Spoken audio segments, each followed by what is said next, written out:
ये बहुत बड़े वक्ता हैं, मगर आज उन्होंने वक्ता होने की एक और खूबसूरती दिखाई कि स्पीच लंबी नहीं, अहम होनी चाहिए और बहुत अहम बातें कही और बार बार जिस वाल्मीकि उपवन का जिक्र किया उसमें बहुत बड़ा योगदान, बल्कि मैं कहूँ कि बड़ा हिस्सा राजेश वैद जी के कारण वहाँ हुआ।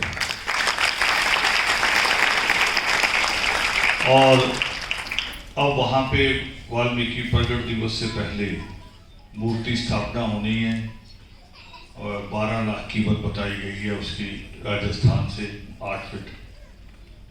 और कैलाश पुरुषार्थी जी, उनका परिवार उस मूर्ति के लिए पहला 1 लाख रुपया आज यहाँ आपके सामने देगा।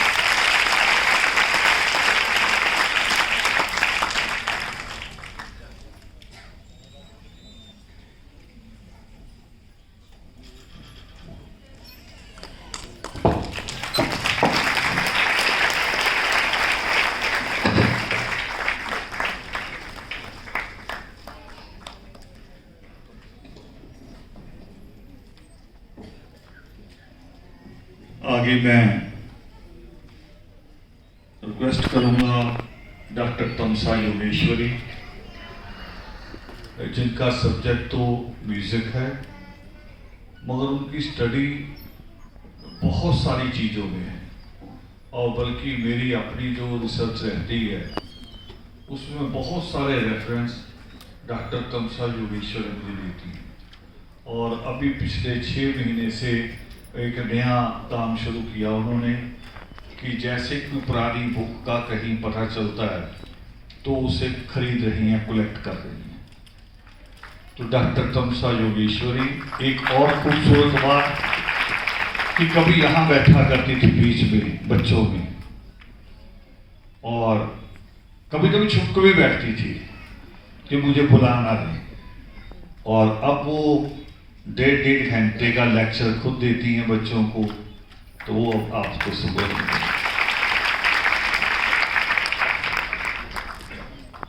सभी को जय वाल्मीकि, जय वाल्मीकि, जय जोहार। जय जोहार का सबसे पहले मैंने जैसे ही सेमिनार का जय जोहार देखा तो मैंने सबसे पहले उसे फाइंड किया, जो मैं आपको बताना चाहूँगी। जय जोहार, जोहार शब्द जिसका इस्तेमाल आदिवासी समुदाय करते हैं। जोहार शब्द से तात्पर्य तमाम सजीव और निर्जीव प्रकृति के अंगों की जय। जोहार का अर्थ सबका कल्याण करने वाली प्रकृति की जय, अर्थात प्रकृति के प्रति संपूर्ण समर्पण का भाव ही जोहार है। जोहार शब्द का इस्तेमाल आम बोलचाल की भाषा में नमस्कार शब्द से भी किया जाता है।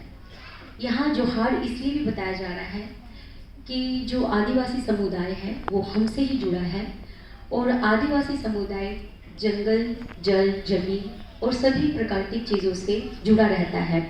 और हम ये भी कह सकते हैं कि वो लोग प्रकृति के प्रति ज़्यादा शिक्षित हैं।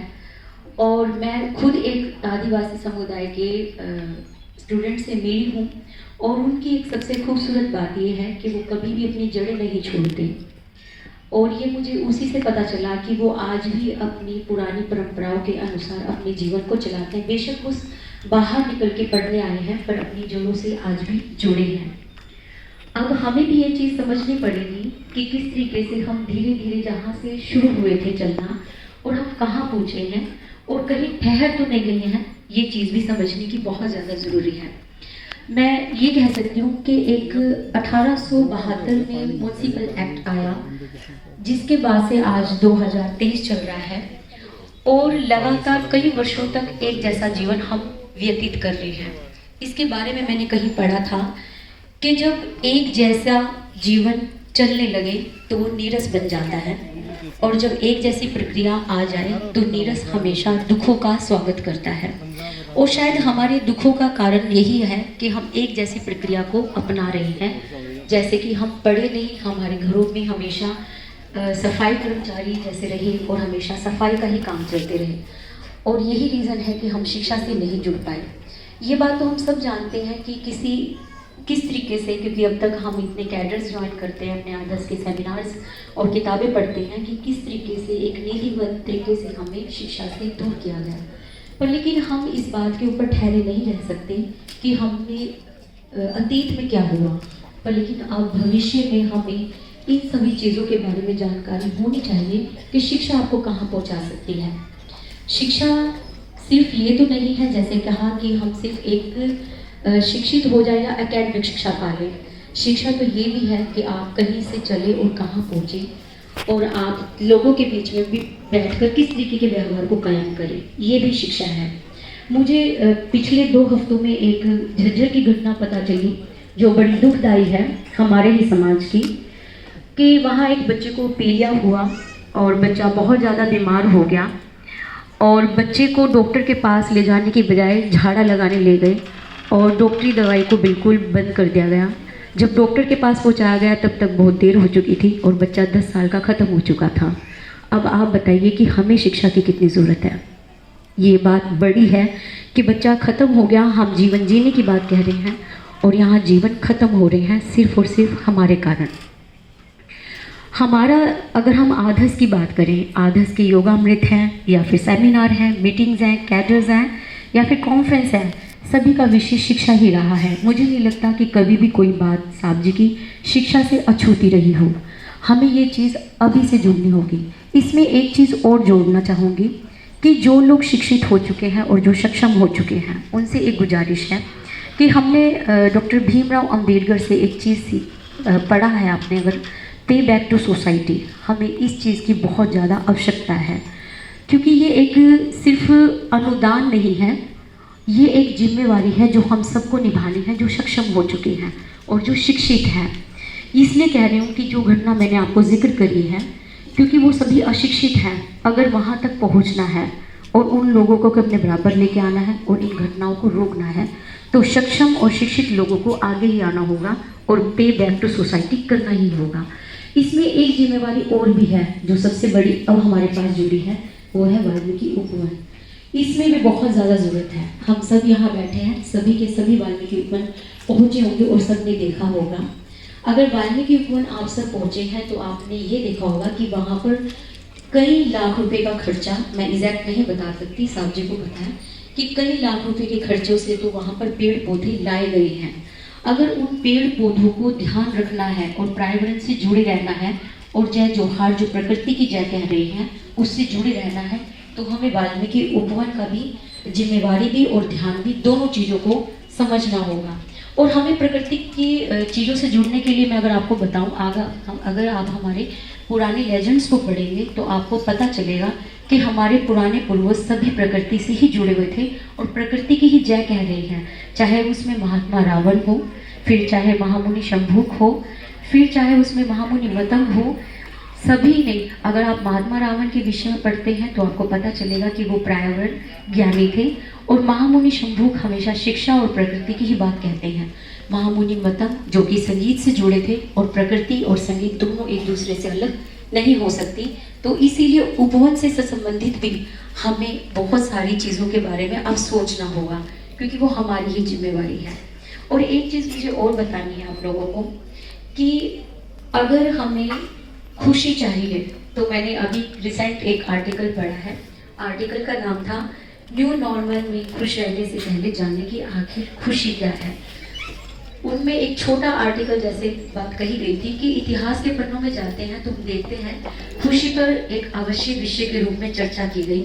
अरस्तु ने जिसे खुशी को एक विज्ञान की शुरुआत भी की है, पर उसके बारे में ये भी बताया गया कि हमारा देश 111वीं रैंक पे खुशी के उसमें आता है, पर लेकिन अब 139 पर आ चुका है।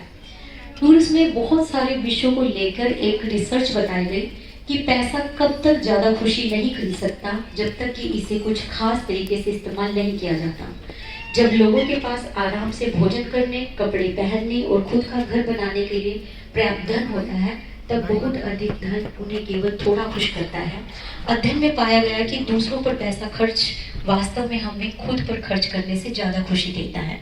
ये आर्टिकल मैंने इसलिए जिक्र किया कि हमें उपवन के लिए बहुत ज़्यादा आवश्यकता है सभी के साथ की और सहयोग की। आप लोग इस बारे में ध्यान रखें। और रही शिक्षा की बात, इसलिए भी कह रही हूँ क्योंकि उपवन पर जब भी हम जाएं, शिक्षित लोग ही वहाँ सभी पहुँचते हैं अपनी श्रद्धा के अनुसार।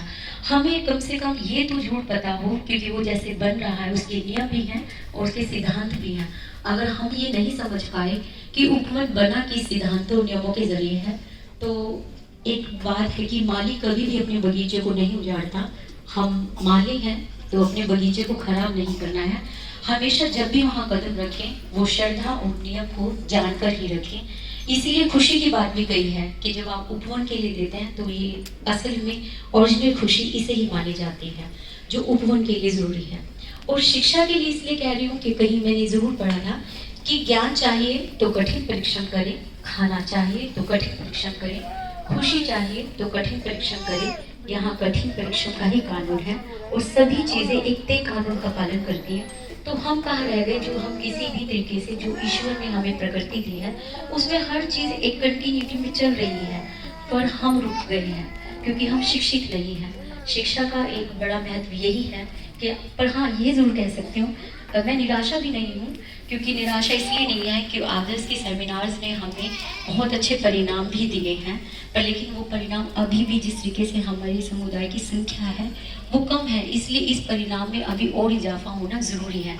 तो आप सबसे यही गुजारिश है कि आप शिक्षा की तरफ ही अपने कदम को रखें, तभी आपको सभी तरीके की खुशियाँ मिल सकती हैं। जय वाल्मीकि।